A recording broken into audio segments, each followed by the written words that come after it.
What's going on, guys? It's Jimmy here. Welcome to our daily show. We cover everything going on here in our country that you need to know about on a daily basis, including the fourth stimulus package update, stimulus check update, daily news, money, investing, the stock market. You know it, we cover it all here on our YouTube channel. If you haven't subscribed to our YouTube channel, make sure to click the subscribe button right now so you don't miss out on new videos that come out here every day at 10 a.m., 3 p.m., and 8 p.m. Eastern Standard Time. And today is my birthday, and we're at 399,000 subscribers. So help us reach 400,000 subscribers here today on my birthday. If you haven't subscribed yet, subscribe right now. It's completely free to do so. And at the end of this video, I will have a special birthday guest appearance. So make sure to watch all the way to the end of the video for a special birthday guest appearance that you won't want to miss. Also, don't forget to hit the like button for us down below. You guys are amazing. Also, in this video, we're going to talk about $1,500 checks going out to people in this video. So make sure to stay tuned. Remember that blockade from the truckers on the U.S.-Canadian border? Well, they're coming to the United States now. That's right. And Washington, D.C. and the National Guard has already been authorized to deploy. That's right, here in the next coming days. Yeah, you can see here Defense Secretary Lloyd Austin has already approved hundreds of unarmed National Guards troops to be deployed in Washington, D.C. ahead of a truck convoy protest against pandemic restrictions that is expected to coincide with President Biden's first State of the Union address. The DoD, the Department of Defense, said that Austin has approved a request that has been made by DC Metro Police and U.S. Capitol Police for assistance from the National Guard members. Quote, "The people who live, work, and visit the district are part of our community, and their safety is our first mission priority," said Major General Sherry L. McCandless, D.C. National Guard Commanding General, said in a statement. "Our MPD and USCP partners have asked for our help in ensuring people can demonstrate peacefully and safely, and we stand ready to assist." According to the DoD, our approval will allow 400 D.C. National Guard members, quote, "to provide support and designate traffic posts, provide command and control, and cover sustainment requirements. Beginning at 1 p.m. on February 26, 50 large tactical vehicles will be placed at these traffic posts on a 24-hour basis. The deployment has been approved through at least March 7th. U.S. Capitol Police said, quote, "Law enforcement agencies across the National Capital Region are aware of plans for a series of truck convoys arriving in Washington, D.C. around the time of the State of the Union." Bob Bolus, the organizer of the truck convoy protest, said earlier this week that his group is planning to shut down the Capitol Beltway. Bolus told local Fox affiliate Fox 5 on Sunday, quote, "I'll give you an analogy of a giant boa constrictor that basically squeezes you, chokes you, and it swallows you, and that's what we're going to do to DC." Yeah, so looks like with the upcoming Biden State of the Union address, I don't know. Hopefully, we're not going to see a repeat of what happened with January 6th, but looks like they're prepared ahead of time. I will keep you up to date, but let me know your thoughts on what you think down below in the comments. Meanwhile, the Federal Reserve is set to raise interest rates here in March, and they actually could be raising interest rates more than expected. You can see here from Business Insider, the Fed is likely to severely damage U.S. growth by hiking interest rates hard and could trigger stagflation instead of inflation if they raise interest rates too much, says Mohammed El Arayan, who is a veteran economist. He says the Fed is likely to severely damage the economy by hiking interest rates too hard in 2022. The veteran economist said the Fed has left it too late and will now be forced to slam on the brakes to contain inflation. He has also warned that there's a chance the Fed could induce stagflation, where growth is too sluggish, but inflation stays high. Also, Fox News here reports that the Ukraine-Russia crisis could push inflation to 10% if this conflict escalates even more. And this crisis could push oil prices, I don't know if I'm in the way here, to $120 a barrel. And we have actually seen multiple different experts say that the price of oil could go to $120 a barrel. Because remember that Russia is the second largest producer of oil and natural gas in the world. And even if they don't send a drop to the US, they affect the price of oil worldwide. So, and it's not just Fox News saying this. This is multiple different experts saying this because it's kind of a known thing here. The question is, are they going to go that high? And what is going to happen with Ukraine and Russia? Will it actually push inflation this high? Can you imagine 10% inflation? As if it wasn't bad enough at 7.5%. That would be 33% higher than it is now at 7.5%. So that would be quite the jump than what it is now. I mean, yeah, I mean we see articles or things like this here. McDonald's Big Mac is outpacing the cost of living. Just as one specific example, the price of a Big Mac is already up 40%. 40%. You can see here the price of a McDonald's Big Mac burger has risen 40% over the last 10 years. CNBC reported, and because its price incorporates many economic factors, many believe this popular fast food item is one way to understand current inflation rates and purchasing power of the US dollar.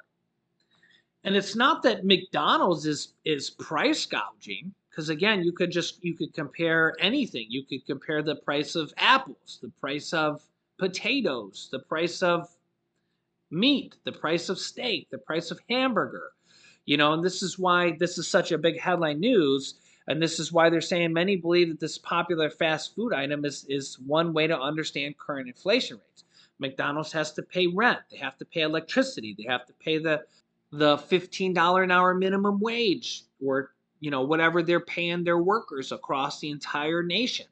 So when they have to pay that wage hike for millions of employees or hundreds of thousands of employees nationwide, and rent costs, utility costs, gas costs, the price of everything going up, you see a direct cost in the price of food. And the price of their Big Mac, as one specific example, has gone up by 40%. So the price of their cheeseburgers probably gone up 40%, and the price of their milkshakes, the price of their everything has gone up probably around somewhere similar. It's not that McDonald's is trying to take advantage per se, because you could probably look at other similar places and probably see similar price increases.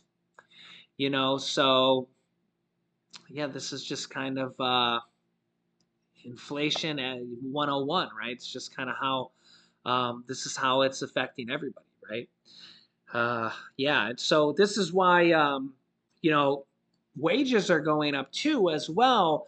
But if your wages aren't going up as much, then you're losing wage power, right? If your money is sitting in a savings account, you're actually losing, right? If you're making money on Social Security, that's where your cost of living adjustment is supposed to keep you even with inflation, right? You got that 5.9% percent cost of living adjustment, which kept you even with inflation last year. Now it's actually rising a little bit higher. But the problem here is that sometimes that cost of living adjustment hurts you because they have that insane rule that sometimes it reduces your SNAP benefits and your food benefits and sometimes your other benefits. And we need to, again, get a bill introduced in Congress. Call, email, tweet your representatives, because you shouldn't get a 5.9% cost of living adjustment, and maybe for 2022 it actually might be a higher adjustment, and then lose other benefits. That's supposed to just keep you even, right? That's supposed to keep you even with inflation. You're not supposed to lose other benefits because of that, right? And that's why we have so many people calling for a Social Security raise in addition, because this cost of living adjustment raise for seniors doesn't feel like a raise. Doesn't feel like a raise. And that's why we need Congress to dole out this $800 billion of stimulus money to people in need right now. We have seniors living on fixed income. We have children with the child tax credits that aren't going out anymore because Congress can't figure out what they need to do, whether Republicans and Democrats need to get together or get Joe Manchin to make up his mind. And then we have people in the middle that are low income, people on disability. 63% of Americans are behind on their bills, and people struggling with student loans that have been paying on them for years and barely paying off the principal. So many people behind on medical bills. It's like 100 million Americans have debt on medical bills. And there's so many different people that fall into these different categories. 63% of people can't pay their bills right now. We're, struggling. And you got to think we're in a pandemic here, and Congress needs to step up. There's $800 billion of stimulus money already approved. Already approved. Luckily, we actually have a lot of states and cities and counties actually stepping up and actually approving and doing things here. Here's actually a couple new things I actually came across. Check this out. Okay, first one, city bill. This is for Baltimore. The city of Baltimore would provide up to $1,500 a month in monthly rent assistance per month for families in Baltimore in housing crisis. Check this out. On Monday, Baltimore City Councilwoman Odette Ramos introduced a bill to create a short-term rental assistance program for families experiencing housing crisis. A new bill before Baltimore City Council would offer up to $1,500 a month in rental assistance for families experiencing housing emergencies. $1,500 per month. Legislation introduced by Councilwoman Odette Ramos called for the Department of Housing and Community Development to give up to 12 payments directly to participating landlords. So that's $1,500 times 12 payments. What is that? $18,000? If my mental math there is correct. Quote, "We know that one of the major obstacles to success is housing." Yeah, that's right. So imagine, again, this is just another state, city, and county stepping up, $1,500 per month.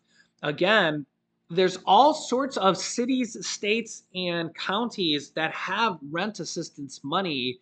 There's all sorts of rent assistance money, in fact, going out here. I have some links down below for you in the description of this video. There's actually new waves of money for a second wave going out to all sorts of areas, states, cities, and counties for a second round of rent assistance and mortgage assistance right now. So down below in the description of this video, you can check those out here. To open up the description, you have to click the title down below here, and it'll kind of open up the description area, and I have some links down below there for you. Or there's kind of a little area, a little arrow next to the title down below this video to open up the description with those links down there. Also, another $1,500, I guess $1,500 is the magic number here today. 10,000 workers in Alabama are now getting $1,500 stimulus package bonuses. Yeah, pretty cool. Check this one out. More than 10,000 Alabama workers are now receiving bonuses of up to $1,500 through a stimulus package that benefits child care workers.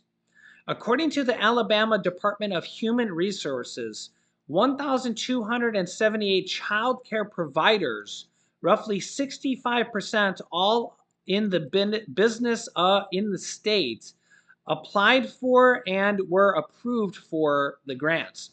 The grants cover bonuses of up to $1,500 for full-time employees and $750 for part-time employees. In all, some 10,065 employees will receive the money. The grant program, which was unveiled in November to help childcare providers recruit and retain staff in the industry, dealt with the impact of the pandemic. The nationwide staffing shortages has tested the resilience of Alabama's childcare providers. As they continue to persevere, these bonuses will help recruit much needed reinforcements and reward current employees for their dedicated service to the children and families of Alabama. Eligible employees may receive up to 8 quarterly bonuses before the 2-year period ends in September 2023. The second round runs from February 28th through March 18th, so we'll be going out here. So they might actually be getting more bonuses. So congratulations to them. Hopefully it'll be some of our viewers or friends and family members of our viewers. All right, Julian, do you know what today is? Daddy's birthday. Yeah, what do you think of that? That's cool. And do you know what we're going to eat today for Daddy's birthday? Wait, I guess we get a present. We give you a hotel. It's a surprise for tomorrow on your birthday. What's a surprise? I can't tell you. It's a secret surprise. I love surprises. You gotta wait until your birthday comes tomorrow. Oh.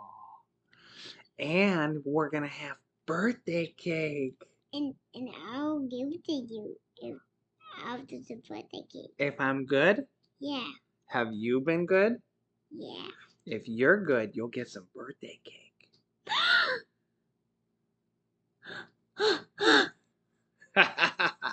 Are you excited? Yeah.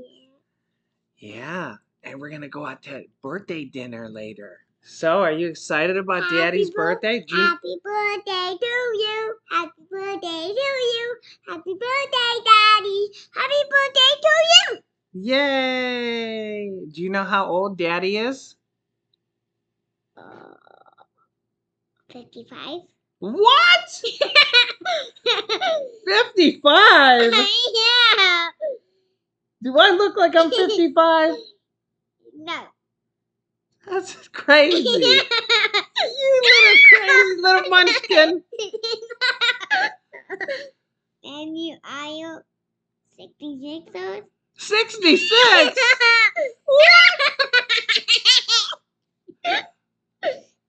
How am I getting older by the second? Are you one? One? Daddy is 41 years old. Are you 10? 41. Are you 10? 41. Are you 10? No, and your birthday's coming up soon. Yeah, and do you know how old you're gonna be? 4! Yeah, are you excited too? Yeah! All right.